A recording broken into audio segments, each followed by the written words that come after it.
Assalamualaikum. Halo, apa kabar semua? Kembali lagi di channel Zona Info.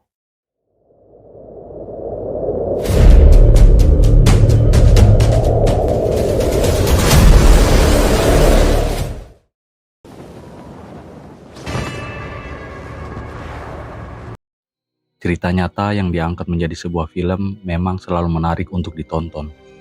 Apalagi kalau dibungkus dengan genre horor yang menampilkan hantu dan segala misteri lainnya. Tak jarang film-film tersebut membuat penonton terpukau bahkan merinding. Setelah melihat film-film horor itu, banyak yang takut dan tak sanggup membayangkan keangkerannya. Namun bagaimana jika ada kisah atau pengalaman seseorang yang bahkan lebih menakutkan dari film-film horor tersebut? Itulah yang terjadi pada beberapa kejadian nyata berikut ini. Bayangkan bagaimana jika kita yang mengalaminya.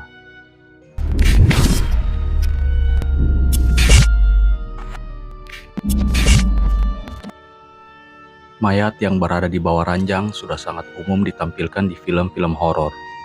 Bahkan banyak orang yang suka parno dan takut melihat apa yang ada di bawah ranjang saat tengah malam. Meskipun sebenarnya tidak pernah ada apa-apa, kecuali di kamar hotel terutama di Amerika Serikat. Mayat-mayat banyak ditemukan di bawah ranjang hotel di seluruh Amerika Serikat seperti Florida, California, Las Vegas, Atlantic City, dan New Jersey. Satu kasus yang rada mengerikan terjadi pada tahun 2003. Seorang tamu mencium bau aneh di kamarnya di Motel Capri. Meski jendela sudah dibuka selama 3 hari berturut-turut, dan tentu saja kamarnya telah diberi banyak pewangi, bau aneh tersebut tetap tidak hilang. Setelah tamu check out, staf hotel segera mulai membersihkan kamarnya, di mana mereka menemukan mayat pria yang sudah membusuk di bawah ranjang kamar tersebut.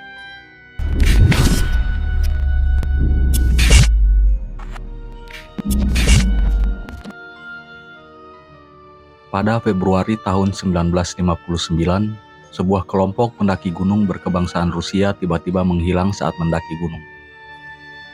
Saat tenda mereka ditemukan, tim penyelamat syok dan tidak percaya dengan apa yang mereka lihat.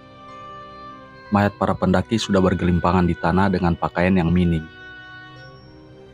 Tenda-tenda robek dan jasad tersebut berwarna orange dengan luka dalam yang setara dengan kecelakaan mobil.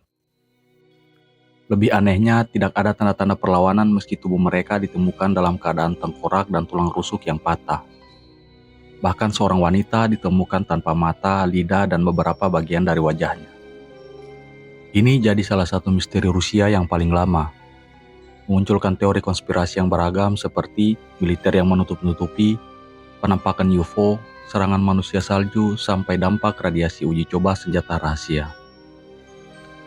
Penelitian yang diterbitkan dalam jurnal Communication Earth and Environment menunjukkan penjelasan yang lebih masuk akal, menggunakan pemodelan komputer tingkat lanjut.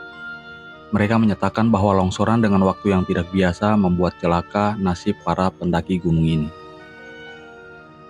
Pada tahun 2019, pihak berwenang Rusia mengumumkan rencana untuk meninjau kembali insiden tersebut, yang mereka kaitkan bukan dengan kejahatan tetapi dengan longsoran salju, lempengan salju atau badai. Tahun berikutnya, penyelidikan menyematkan kematian pendaki gunung pada kombinasi longsoran salju dan visibilitas yang buruk. Seperti yang dilaporkan kantor berita milik negara RIA pada Juli 2020. Temuan resmi menunjukkan bahwa semburan lempengan salju atau bongkahan balok mengejutkan para korban yang sedang tertidur. Ini juga mendorong mereka untuk mencari perlindungan di punggung bukit terdekat. Mereka tidak dapat melihat lebih dari 50 kaki di depan. Para pendaki ini membeku sampai mati ketika mereka berusaha untuk kembali ke tenda. Namun, mengingat kurangnya detail ilmiah utama dari temuan resmi, serta kurangnya transparansi Rusia, penjelasan ini gagal memadamkan keingintahuan publik, menurut National Geographic.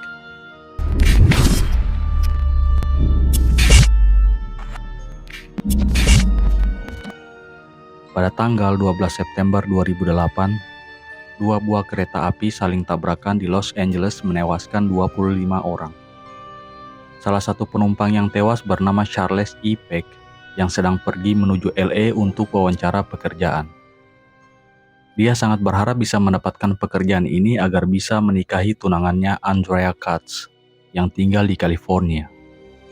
Setelah kecelakaan naas itu terjadi, Telepon genggam Charles membuat sambungan telepon berkali-kali ke tunangannya, adiknya, ibu tiri dan juga kakaknya. Namun tiap diangkat mereka tidak mendengar apa-apa.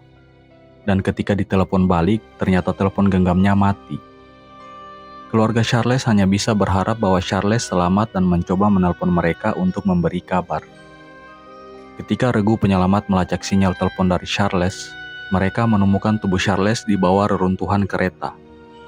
Setelah investigasi, mereka menyimpulkan bahwa Charles tewas seketika ketika tabrakan terjadi dan dia tak mungkin bisa menelpon. Dan ngomong-ngomong, mereka tak pernah menemukan telepon genggamnya.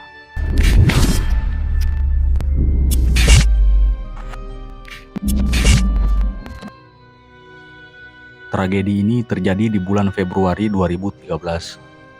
Mungkin peristiwa ini sudah tidak asing di telinga kita. Mahasiswi 21 tahun bernama Elisa Lam ditemukan mengambang di tangki penyimpanan air di atap Hotel Cecil, Los Angeles.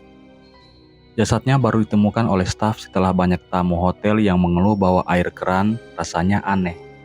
Saya ulangi, mereka minum air dari tangki penyimpanan air di mana jasad Elisa Lam ditemukan. Dugaan Elisa dibunuh bukan tanpa sebab. Selain dia bertingkah aneh di lift, Elisa juga ditemukan dalam tangki air yang tertutup. Detektif internet menilai ini tidak logis sebab tangki air itu sangat tinggi. Mustahil bagi Elisa bisa menjejakkan kaki dan menutup tangki. Maka sebagian dari mereka menilai Elisa dibunuh. Padahal fakta sebenarnya tangki air itu terbuka. Santiago Lopez mengatakan bahwa ia menemukan Elisa di tangki yang terbuka dan mengabarkan ke Amy Price. Hanya saja LAPD salah memberitakan ke netizen bahwa tangkinya tertutup. Ini menjadi klimaks dan jawaban dari segala misteri kematian Elisa Lam, di mana tubuhnya tidak ditemukan tanda-tanda kekerasan.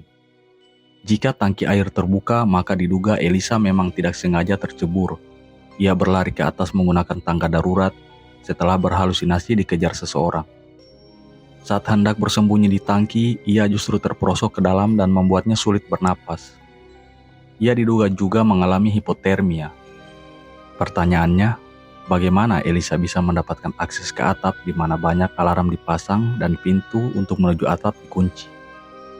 Lalu bagaimana juga Elisa dapat membuka tutup tangki yang berat itu seorang diri? Masuk lalu menutup lagi tutup tangki tersebut.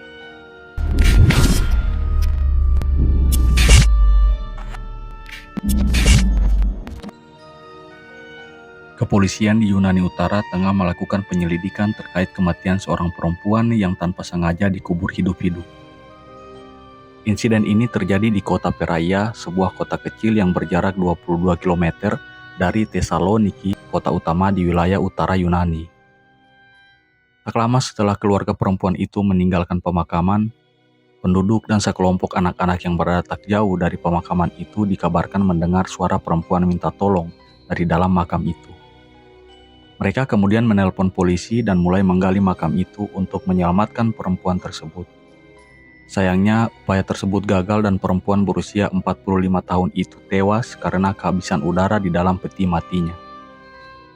Dokter yang sebelumnya menghadiri upacara pemakaman perempuan itu mengatakan telah memeriksa jasadnya dan memastikan dia sudah meninggal dunia selama beberapa jam dan tak mungkin hidup kembali.